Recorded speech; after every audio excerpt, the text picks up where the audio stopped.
Hi, everybody. This is Lee, and I'm talking about Ralph Nader's take on the possibility of a left right coalition, meeting of the minds on the war on drugs, and that these things are happening, that there is support on both sides of the aisle within the general public and among certain lawmakers for decriminalizing, legalizing, and then regulating street drugs, like certainly marijuana, but possibly others. And that the idea of prohibition has already been proven a failure with prohibition in the early 20th century of alcohol. It was a failure. It did more harm than good. It created violent crime. It created an underground. It created a need for secrecy, and that it actually was very harmful to the point that a constitutional amendment was passed in order to end prohibition.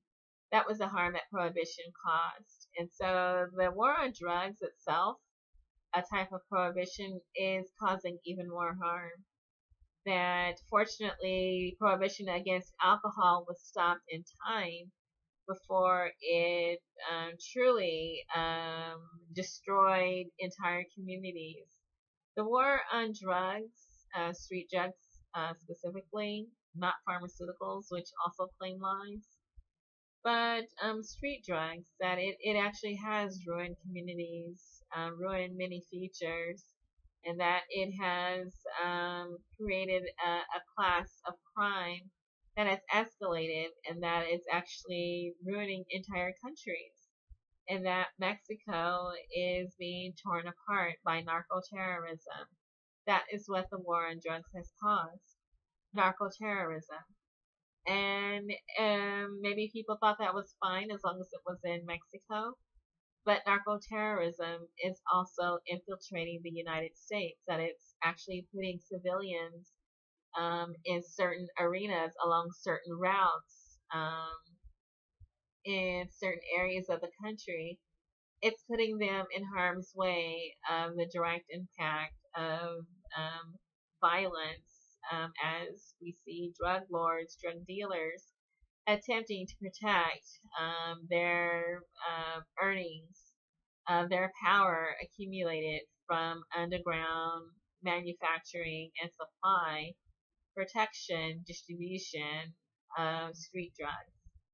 And so it's to the point where the harm is not being felt only in blue states or only in red states. It's certainly being felt in red states along the border, and then blue states like California, New Mexico, but definitely Arizona, Texas, and then states you wouldn't think of, like maybe North Carolina, and then certainly Illinois, the Chicago area, Florida.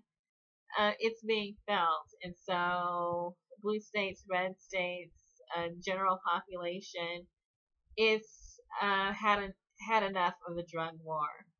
And so Ralph Nader has done an excellent write-up of the possibilities of a left-right coalition to stop and end the drug war, to insist on common sense approach of policy making, the need to decriminalize, to legalize, and then regulate and tax the use of these drugs, and then to save our communities from destruction.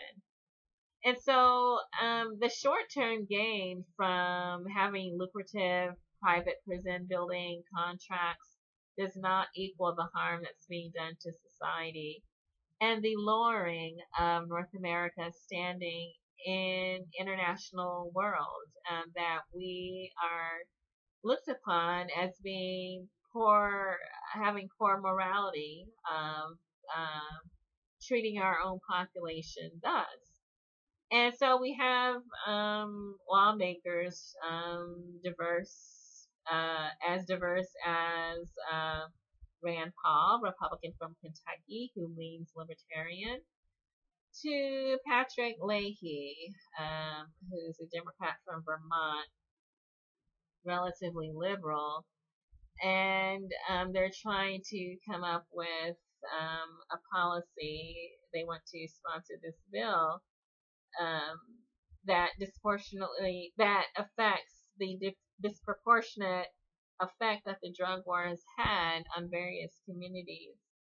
And so the bipartisan bill that they come up with, it's S1127, is getting co-sponsors, not enough, of course, maybe 37 senators, and then 79 members of the House. And so it's, Senate House bill.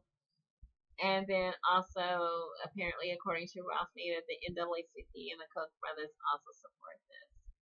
And so he's also included in this article that I found on Counterpunch, Ralph Nader did, an informative video from the Drug Policy Alliance. And I'll see if I can find a link to post that in the description. But Ralph Nader has really shown a good value in terms of clarity on consumer advocacy, providing a link to historical policy making and bringing it forward, and then also showing the possibilities of bipartisan, multi-partisan support of common sense issues, not just drug policy or support against the war on drugs, but also support against these trade deals. That was also left-right coalition against those. Support for an end to military intervention in wars of choice, and then also a focus on labor rights and a minimum wage, and then also a living wage. Many other issues, and then certainly getting money out of politics, where regardless of other issues that a majority of the public supports them, and then also single-payer health care also has the support of the majority of our nation. And so that's the value of left-right coalitions, that if they're strong enough, they can drive policy.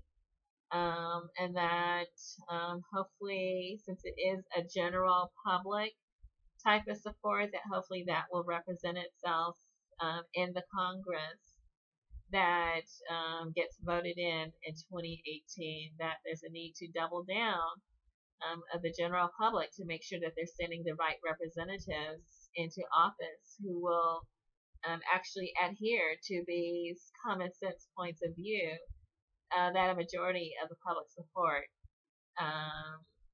Let's see, of course, the war on drugs, but several others as well. Good luck.